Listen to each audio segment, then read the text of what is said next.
Welcome to the What's Your Weird Story podcast. Everyone has at least one good story. And some of us have stories that are just to the left of normal. We're interested in the ones that push the boundaries of what we can perceive. Stories that defy explanations. Stories with an air of mystery. Stories we might not share for fear of being thought of differently. But don't worry, we're all friends here. So, what's your weird story?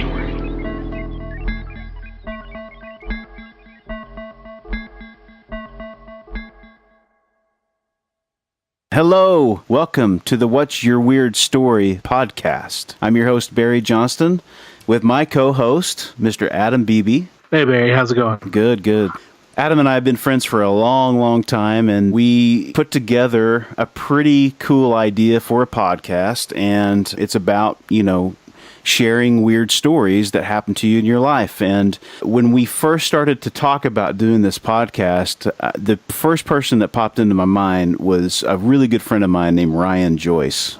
I've known Ryan for probably about 9 or 10 years now, and he and I play music together. He's a drummer. He's super talented, incredible player.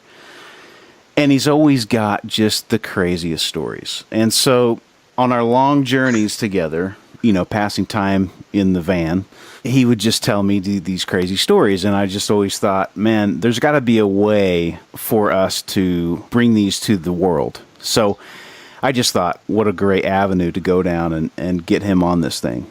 Well, Barry, drummers tend to have or be the star of really good stories. Yeah. Some of them at their own peril. Yeah, absolutely. If you've ever been in a band, or known a band, been close friends with bands, it's usually the drummers are usually the kid that couldn't sit still in middle school. Yeah, that's the drummers are the ones who have no attention span, all forms of attention deficit disorder that you could probably have. Yeah. But that's what makes them so good about drumming, because they're always, with their hands. Very special. Their brains go and all that anyway. And I am not a drummer. It's a very special mind that takes to be a great drummer. So I have a lot of respect for drummers. I mean, and the band I was in, we didn't even have a drummer. We couldn't handle it. So we all had to take turns being the wild ones. Right. Yeah, I'd say between the singers and the drummers, they're the most difficult people to get along with, for sure. For sure. Also, on the other side of the coin, the most agreeable and friendly people to get along with, easily to get along with, but trouble. Yes. But anyway, so we brought him on. I hope you guys are into some ghost stories, because that's kind of the road we're going to travel down. Yeah, I'm excited for these stories, because you gave me a little bit of the background, but these are going to be fresh to my ears, and I'm very excited. So, yeah, me too. So without further ado, let's welcome Ryan Joyce. All right, how's it going, guys? Good. All right, man. Weird stories, huh? Yeah, weird stories. You want some weird stories? Yeah, okay, what's your weird story? Well, when I was a kid, I lived in a small town in Northern California, and my parents bought this house. It's super cheap. They didn't know why it was so incredibly cheap, but come to find out, they called it the Haunted House of Orland. And so that was great for me to find out as a young boy in Northern California. And so pretty much from that point on, actually, I think I just had a lot of experiences in the house, like, wrought iron windows that do not open would start opening by themselves, in the middle of the night. Or, we had animals. My brother had these animals, and you'd have he might have a little pet, snake or whatever would disappear with locked, cages, stuff like that.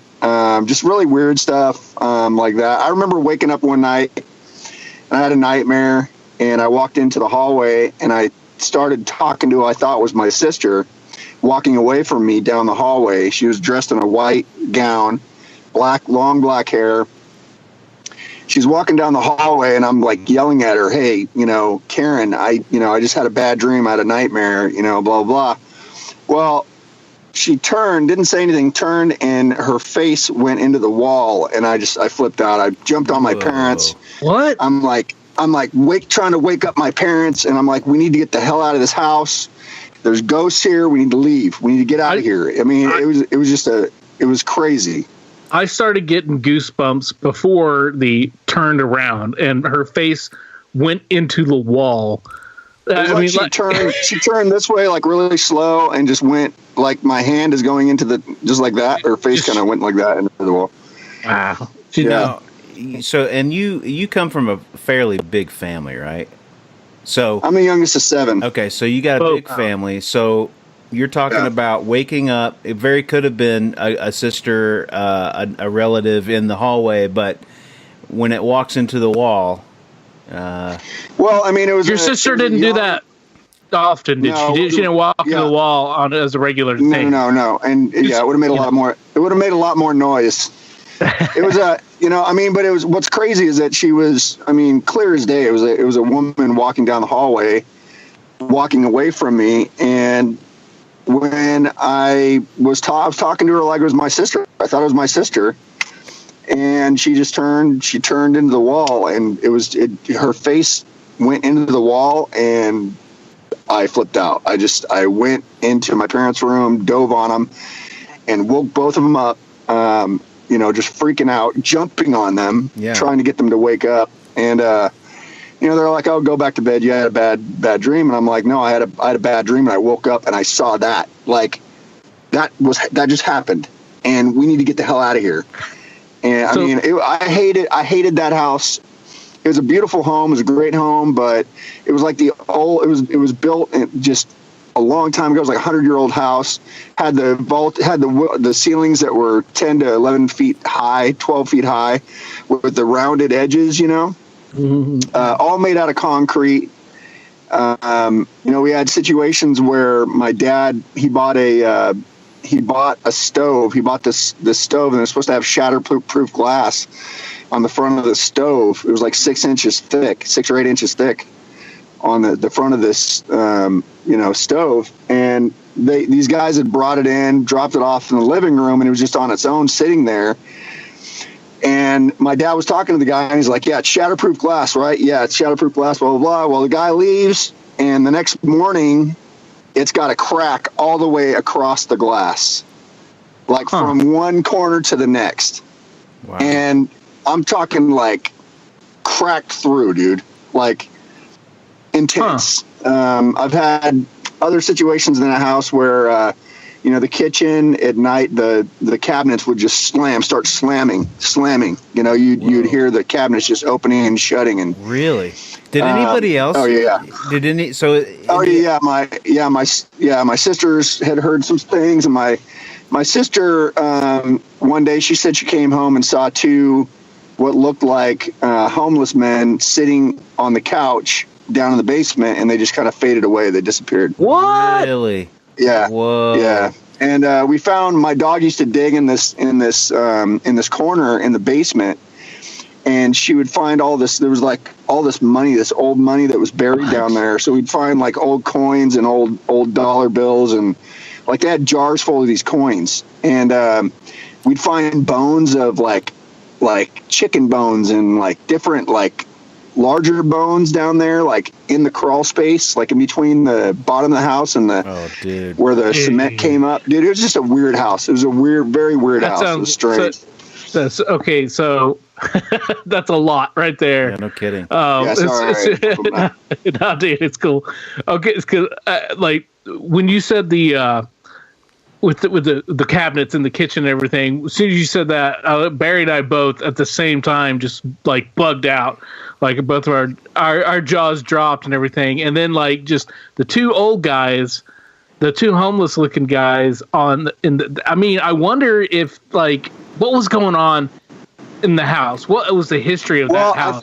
Before the history, from what I understand, apparently the lady was this is what I was told when I was a young kid. I remember somebody telling me about the history of it. I don't know. I never looked into it, but they said that the lady was like a witch in that she had this daughter that had Down syndrome, and she never let her daughter outside the confines of the yard of the house. And so there was like these vines that she had growing around the house. And it was a trip, man. The house, I just went by it today. I just went by the house today to look at it. The front of it looks like the Amityville House horror, dude. I'm serious. The front of the house, it's a yellow house. It's got seashells imprinted on the outside of the house. It's all made out of concrete. The entire house is concrete. On the front door, it's a rounded door in the front, and it's got a moon on the door. And it's always been that same door. That door has never left. Wow. It's got like a glass moon thing on the door. And it was just a really strange house. I was just glad to get out of it when I was a kid. And how old were you at that time? I want to say I was 7 when I left. Okay. So no. I was probably when I got there, I think I was 7, and when we left, I was probably 8 or 9. Sure. Something like that. You're pretty pure and unadulterated at that time. Yeah, I mean, things just started to happen, and there was nothing. I didn't want them to happen. It just happened. Sure. I don't know what I would do if I walked downstairs right now and my cabinets were slamming shut. Like, I don't know what I would do. And I'm 42 years old. It was scary, dude. I'm telling you. It wasn't fun for me. My brother would sleep. I'd try to wake him up when something was going on, and he would not wake up. That dude was like just a brick. I couldn't wake him up. I remember one more story about that house. My sister Marie and I, we were we had these French doors, and so all the doors in the house had like the crystal doorknobs and everything. You know what I mean, like the old school like crystal doorknobs. And they had these French doors, and we had an upright piano up against the French doors, and on the other side was a couch. Well, my sister and I were sitting on the couch. She was like just hanging out with me that night, and there was nobody home. Everybody was gone. And we went over and we were playing the piano, and we were playing the entertainer. She was showing me the entertainer on the piano. Right. And so I learned how to play the entertainer, and then we went and sat down on the couch. And when we sat down on the couch, we started hearing the entertainer being played badly. Oh, and so Lord. We're like, okay, that's got to be my brother. He's playing a trick on us. It's got to be, there's nobody home. You know what I mean? There's nobody there. So we both walked around, like slowly walked around the thing and looked around the corner. And I physically saw one of the keys go down. And it was as if somebody had pushed the key down and looked over and just lifted up, because the key went down and then it came back up. It made that dish noise, you know what I mean? Whoa. But there was nobody there. I mean, we looked under the piano and everything. There was nobody there. Wow. It was a creepy house, man. Sounds like it. Did any of your siblings, did they have any experiences on their own that you know of? Outside of just the ones with you? Yeah, well, that one that my sister had, that when she went downstairs and saw the two guys sitting on the couch, she told me about that. I don't know about many others. I just remember seeing, experiencing a lot there. That's crazy, man. I know my buddy, I had a buddy that lived across the street, and I remember we were talking one day, and there was nobody home. We were off school, but the high schools hadn't closed yet. Nobody was out of school yet from the high schools or anything. So my sisters and brothers weren't home, and we're just sitting there having a conversation, and all of a sudden we both stopped and looked, and there's a lady looking through. So the window on the front of the house is like this big window, big open window. It's a big plate glass window, basically. Big bay window. Yeah. And so the curtains were pulled aside like this, and her face was in the curtains, and her hair was really long and black. So both of her hands were on either side of her face, but I saw the long hair, and I looked over. We're looking right across the street, and I looked back at my buddy, and I said, "I'm staying at your house tonight, dude."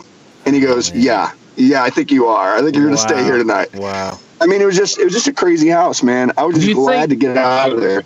Do you think that was the lady who you saw in the hallway, maybe with the long black hair? I mean, it's possible. She looked older than that. I mean, but she wasn't like, she wasn't really old. I mean, she looked older than that, but not that old. So, but I know it wasn't my sister, any of my sisters or anything like that. Nobody was home. Nobody was there. So that's insane. And you said how the local legend was that there was a woman who was a witch that lived there. Right. And, and you hear that a lot, a woman who's, who lives on her own, she's old and she's by herself and she's not social or anything like that. It's kind of every town's pretty much got one of those. But the thing to me that points out that maybe there may be some validity to that is like the weird random bones in the basement. No kidding. That animal bones or what have you, down there. And also the buried money too, because that could be some kind of like, ceremonial kind of like spell or something like that. I have no idea, man. My dog every time my dog went down there, she was digging in that corner. Yeah. Like she would dig as far, like would not stop digging. Wow.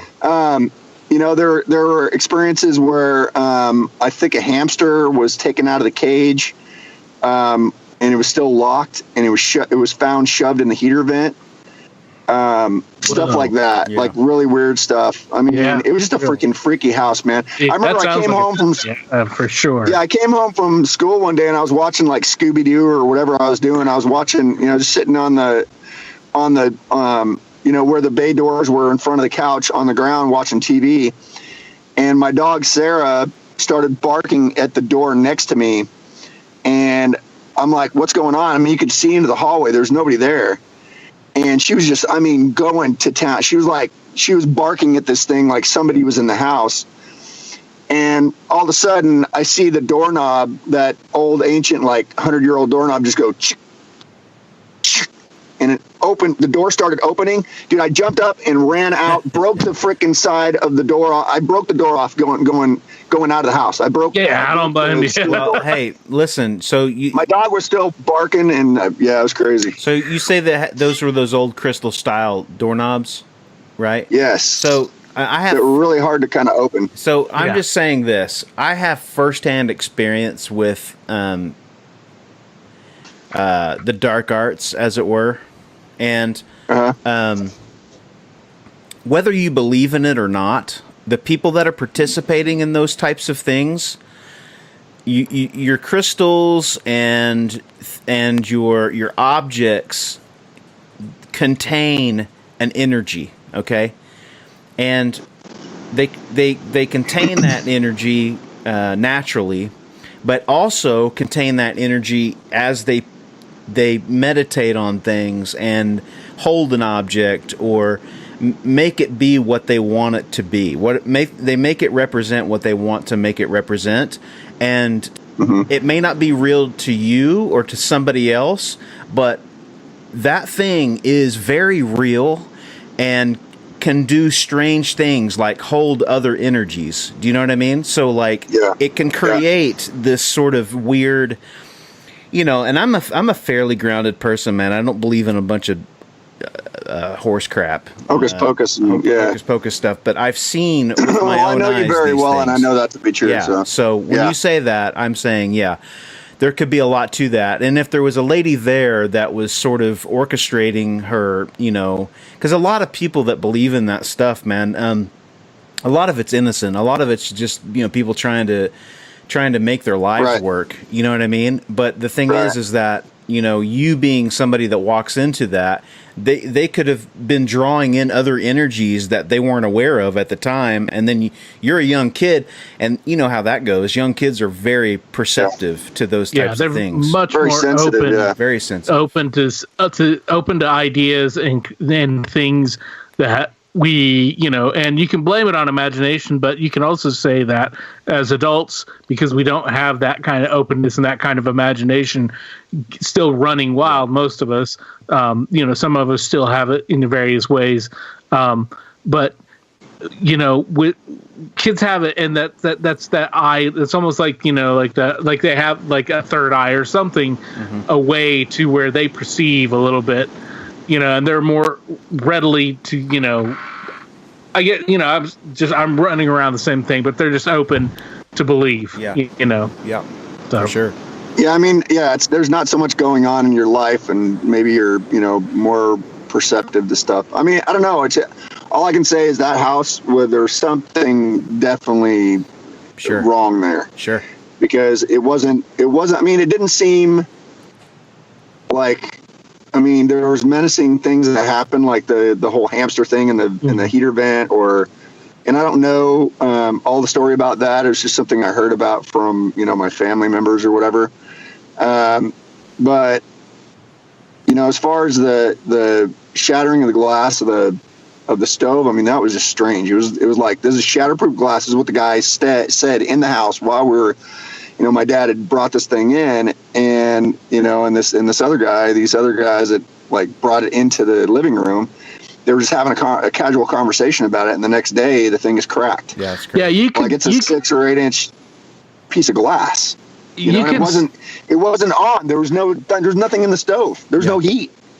Yeah, you could blame that. You could say, oh, well, you could logic that out and say, oh, well, there was some kind of a flaw in the glass that wasn't seen. But they get tested at the where they're produced, and you can say, well, something was wrong and it was cracked. That was and the heat. Once you turned it on, it's when it expanded, and that's when the crack happened. But that doesn't seem like that was the case. There was definitely other elements. So get this. I'm starting to remember some stuff. Like in high school, a girl came up to me, and I knew that she lived in that house. So her family bought the house. And I was sitting there talking to her, and I said, so have you seen anything yet? Have you experienced anything? And she said, no, what are you talking about? I said, dude, that place is haunted. Like, straight up, that place is like one of the most haunted places I've ever experienced in my life. And she's like, no, I've never experienced anything. And so she comes running up to me the next day, and she goes, Ryan, she goes, you got to tell you this. I said, what's up? She goes, well, I came home yesterday after we had that conversation. She was sitting on the kitchen table, sitting at the kitchen table, and she was having her afternoon cup of coffee. And all of a sudden she started thinking about what I was talking about. And she said that her coffee cup slid about 5 or 6 inches across the table. Whoa. And she said she checked for moisture. She checked for, different things that were like, different elevations or anything. And she couldn't, she couldn't find anything. So she didn't know what to say about it.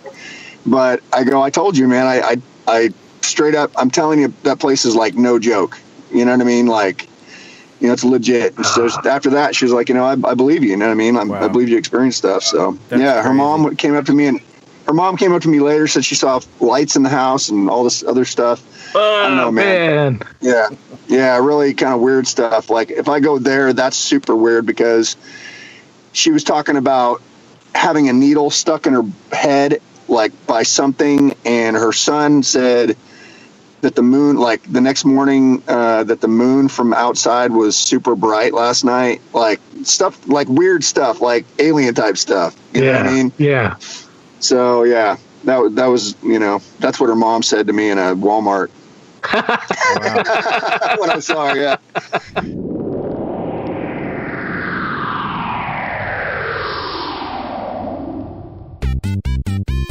Hey, Barry, you know what we need? What's that? We need all our friends and listeners to go and rate and review us the highest possible of all those things on all their podcast providers. iTunes, Spotify, Podbean, whatever. You know them all. You listen to them all, or at least one of them. So please go.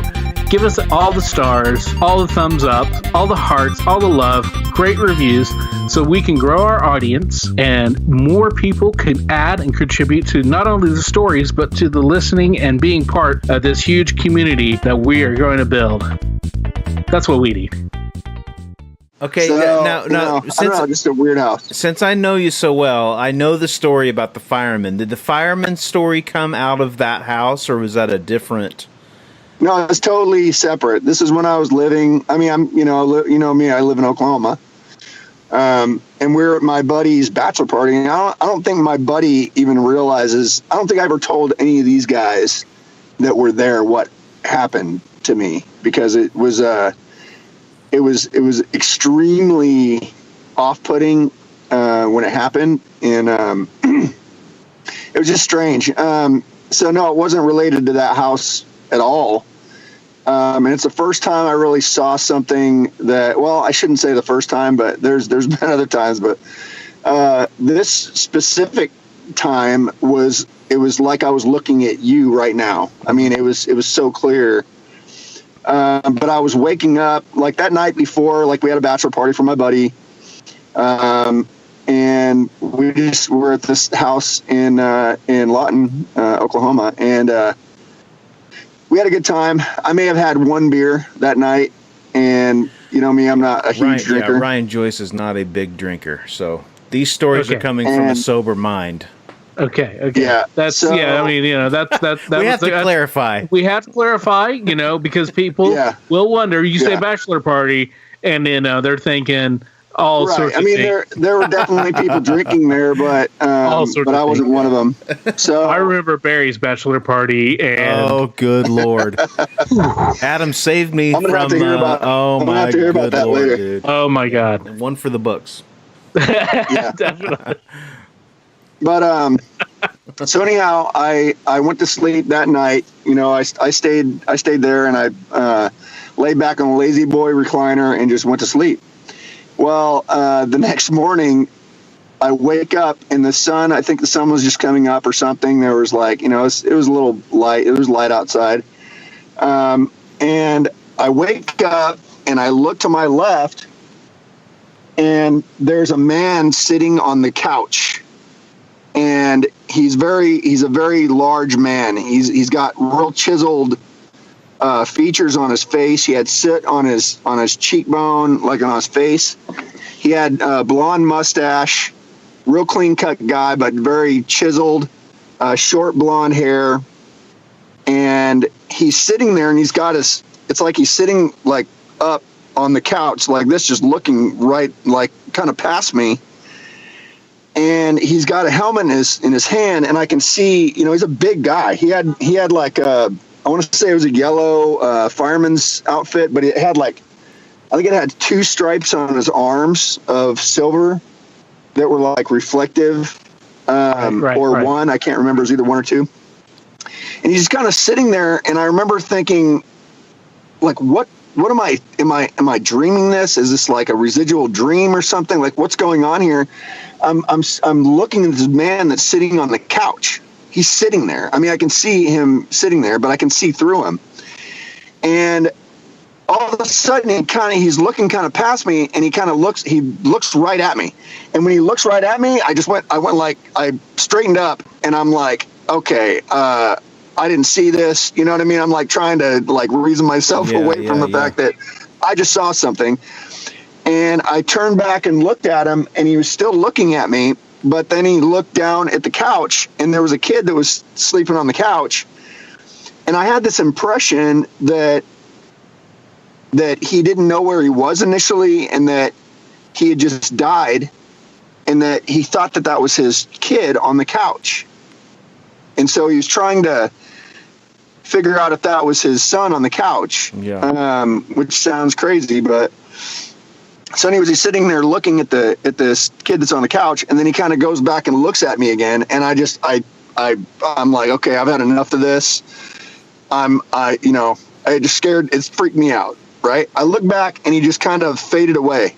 Ooh. It was like he just kind of just faded in the same spot, just disappeared, and he was no longer there. And so I got up and I said, okay, I'm having, I had a dream or something. There's a residual dream or something. I don't know what's going on, but I'm going to go to the bathroom and I'm leaving this place. So as I'm walking out the door, I hear these fire engines down at the end of the street blaring down at the end of the street. Well, I think it was like later that week, or maybe it was that night or that afternoon or the next day or something. It was in a short period of time. but there was a couple firemen that had passed away, and I don't know if it was there in Lawton or if it was in some other place in the country, but there were a couple people that died. And so it was just kind of like, it just freaked me out a little bit because, you know, I just experienced this situation that was extremely real to me. And all of a sudden, you know, the news reports say that a couple guys died or whatever, 2 or 3 people died in a, you know, and they were firemen. That's wild. Jeez. Yeah, especially since when you went outside there, you heard you heard I was fire walking out the going door. off. I heard the fire. Yeah, well, they were down at the end of the street. They were going by. And I want to say it was like Sheridan Road or something that they were. I don't know exactly where we're at in town. I can't remember, but there was a main street I think that was down further, and I heard, you know, fire trucks going down in that direction. So, yeah, pretty strange. Yeah, crazy, man. And you never mentioned it to anybody there, never to the guy who was on the couch? I don't think I mentioned it to anybody that day or anything. I think I just kind of kept it to myself for quite a while. I don't even know if some of the guys even would know what I was talking about, to tell you the truth. I don't know. I don't know. I don't know if I've told anybody or not, but you know, I've told my old guitarist that was there that night. But you know, other people, I probably didn't say anything, but it was it was very weird. It was like looking at, it was like you could see the outline and the detail of everything, but you could see through that person. Wow. So it was really kind of strange. Yeah. Crazy. And the fact that you say that he just, you know, he faded away rather than he just disappeared immediately. Well, like in front of you. It wasn't. Yeah, that seems to me like that, like in a dream, if you're in a dream or something, you know, it just, bam, it goes, because, you know, your brain automatically switches off to where, okay, I'm awake now or whatever, you know, or for the most part. But it doesn't do like that fade away kind of thing. Right. So. Yeah, and what was strange to me is that it was a good, I mean, it was an extended period of time. I mean, you know, when I just woke up, you know, I saw everything as it was, like I wasn't dreaming anything. I wasn't saying anything. When I looked to my left is when I saw him, and I'm like, who's this guy on the couch? I'm thinking, what is this guy doing on the couch? You know what I mean? And he all of a sudden he looks at me, and I you know, when I look back like this, I was terrified. And I look back again. I mean, so within that time frame, it could have been 15, 20 seconds that, you know, I had this interaction with this person. And it wasn't like scary or anything after, you know, a second when I saw him look at what he thought was his son or whatever. You know, I got the thought, well, I wonder if this guy, you know, lived in this house, or, you know, I'd like to, you know, I thought about doing research and trying to find out more about that house, or more about, you know, the history of that house, or, you know, whatever. But when I saw those news reports and there were a couple, you know, 2 or 3 firemen that had passed or whatever, I just thought that was really strange how close together that was. You know what I mean? It might have been that same day. Yeah. I don't remember. That's wild, man. It was pretty interesting. Yeah. That's great, man. What a trip. Well, man, hey, listen, man, I appreciate you taking your time to yes, thank you very much, to get together with us, man, and share your weird stories, man, you know? Yeah. Those were great. Well, thanks for having me. I appreciate it. And I know it sounds weird, but I mean, you can't help certain things that have happened to, to you or whatever. You know what I mean? It's like, it's not your fault. It's like, you know, I've thought about that, and it's like, you know, yes, it was a strange situation. Yes, it happened, but there's nothing that I can do to change that. I mean, it's something that it's an experience, man. You know, it was an experience. Yeah, it was an experience in life, and I believe in, you know, the afterlife. I believe in all that stuff. So, you know, I mean, you know me, and you know, don't know, just strange experience. Yeah. I mean, Well, that's what this whole podcast is about, man. You know, just sharing. Cool. Everybody's got those weird stories, but some people don't want to talk about them. You know what I mean? Yeah. I mean, it's kind of weird for me to talk about it on a podcast. But, it's good though. I mean, it really is. I mean, it's kind of strange, but I don't care. I'm like, I'm a pretty down to earth and grounded guy, I think. But, it's, I'm sure other people have had experiences similar to that. So, yes, it's not a big deal to me. Yeah, it's great. It's great, man. Well, thank you, dude. I appreciate you taking time, man. We'll let you go. You're welcome. Thanks for having me. Go to dinner with your family, man. Yeah, thanks a lot, man. Thanks, man. All right, have a good night, guys. Yep. Take care, man. Take care. All right, too. Bye. Bye.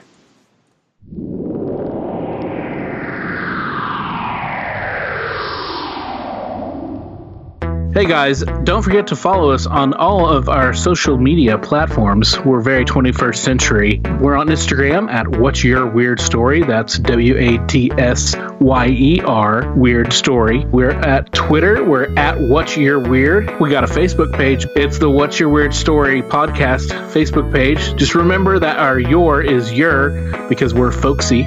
And we also have a www.whatsyourweirdstory.com. That's www.whatsyourweirdstory.com. That's for all of your social media platforms. And those are ways you can contact us and set up an interview if you want to be a part of the show. So look us up.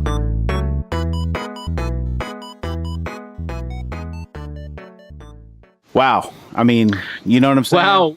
Yeah, dude. Wow. I mean, wow, indeed. That's kind of.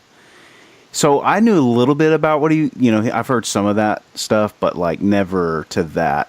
He sort of opened up a little bit more on that and told the wide scoping story. Dude, there was so much there. Yeah. And it was like, there were times I was trying to slow him down because it was just like rapid fire and just giving us all that good stuff. Yeah. And that house. Yeah, man. Freaky, man. Freaky. Yeah. We have to get his sister on here. We absolutely must. So that I think we can do that. We're going to work on that, and and that's kind of what we're talking about now with these stories. We're talking about whatever it is in your life that you feel is a weird, odd story. That's what we're looking for. It doesn't have to fit into any certain category.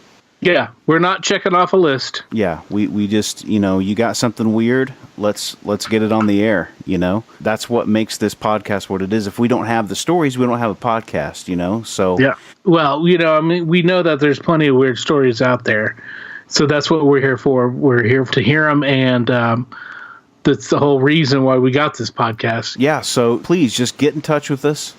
Let us know if you have a cool, weird story, and we'll make sure to get you on. Contact us through our email, and then we have all social media sites. Yeah, let's get together and let's make podcast. Absolutely. Until next time.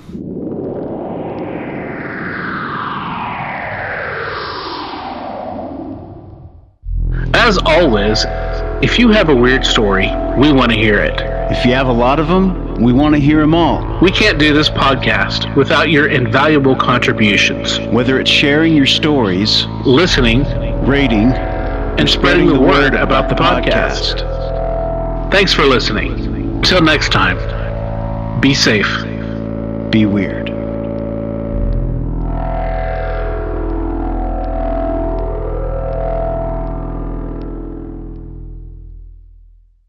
The stories presented on the What's Your Weird Story podcast are, to our knowledge, true experiences that our guests have had. We can't take the time to research all claims made in the